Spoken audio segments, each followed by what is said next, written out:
Pull-ups, some things for you to think about. Being able to do a pull-up or a chin-up is just kind of a good strength base for the upper body. Just because you can bang out some pull-ups doesn't immediately mean you're going to be a really good paddler in the surf or whatever, but having that strength capacity, upper body flexibility, as well as strength and control, good thing.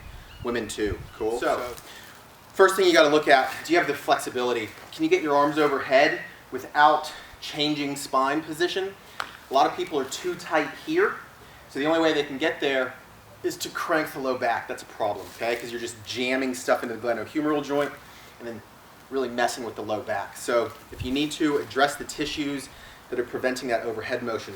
Second, scapular movement. Do you know how to move the shoulder blades on the ribs? So elevation, elevation, depression, protraction, retraction. A lot of people desk bound, they lose the awareness of how to move the shoulder blades. It's not important just for pull-ups, it's important for shoulder health. So can you move, can you get back to it? So flexibility, scapular mobility. I've got other videos going over all that stuff, thoracic spine mobility. Then we start looking at the pull-up. So really just basic hanging. So there's active and passive. Passive is just dead weight. Be cautious with these if you've never done it before. You're going to feel stretching, pulling, don't go into pain. Really tight grip and just hang, dead weight. I'll get to the point where I have people doing this for up to 30 to 60 seconds. You can start working on active hanging where I'm going into scapular depression.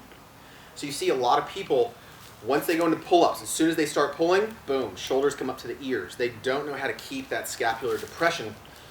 So you can start working on isometric holds. 5, 10, 20-second holds. Then you can get more dynamic where you're going into circles. And all that's building scapular movement, but scapular control. And so we then can go into the pull-up. So again, technique, skill. If you're already good with pull-ups, really clean up the technique of it. If you're having problems with pull-ups, you see a lot of people use bands. That kind of plays with the force tension relationships of it, of the pull.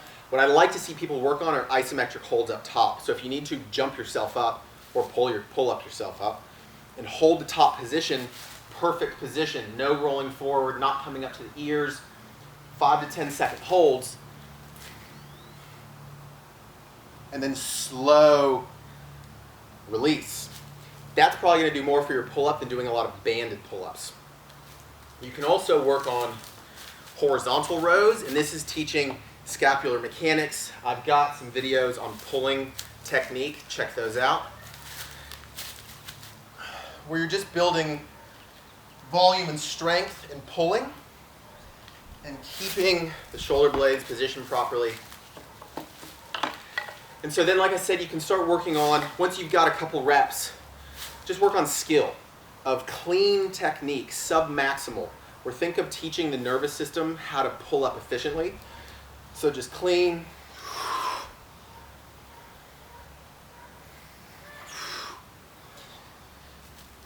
And build volume over time. So maybe you've got one of these in the backyard, or you've got a pull-up bar in the house or the workspace. Sub-maximal reps. So going just to fatigue, where it's the efficiency of the movement doesn't drop off at all. It's still perfectly clean rep. It might be getting a little tough, but you're not having to contort or come out of perfect position with it. And think it's like grooving the pattern, like teaching your body how to do that movement efficiently. And build volume throughout the day or throughout the week, not necessarily going to form failure where stuff's getting wonky.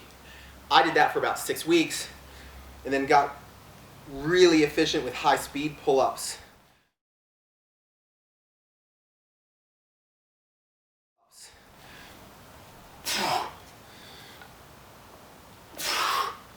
Where I was doing about 12 to 15 of those non-stop, used to not be able to do that much at all, and it was just, I attribute it to a lot of hanging work, active hanging work, and then just the skill efficiency of it. So pull-ups, if you're having problems, make sure you can move, make sure you got the flexibility, shoulders are moving good, hanging, both passive and active, isometric holds up top, and even if you can only do 1 or 2 reps, work on sub-maximal effort. So if you can do 3 pull-ups only, maybe just do 1 perfect rep,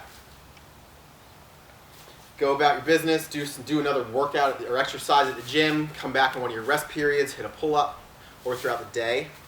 So that whole pull up, it's just a good strength base. It's a goal most people need to get to, should be at.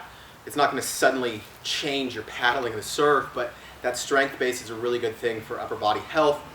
Being able to do that opens the door for a lot of other training and more dynamic kind of upper body stuff. So train smart, move well, get in touch if you've got questions. Peace.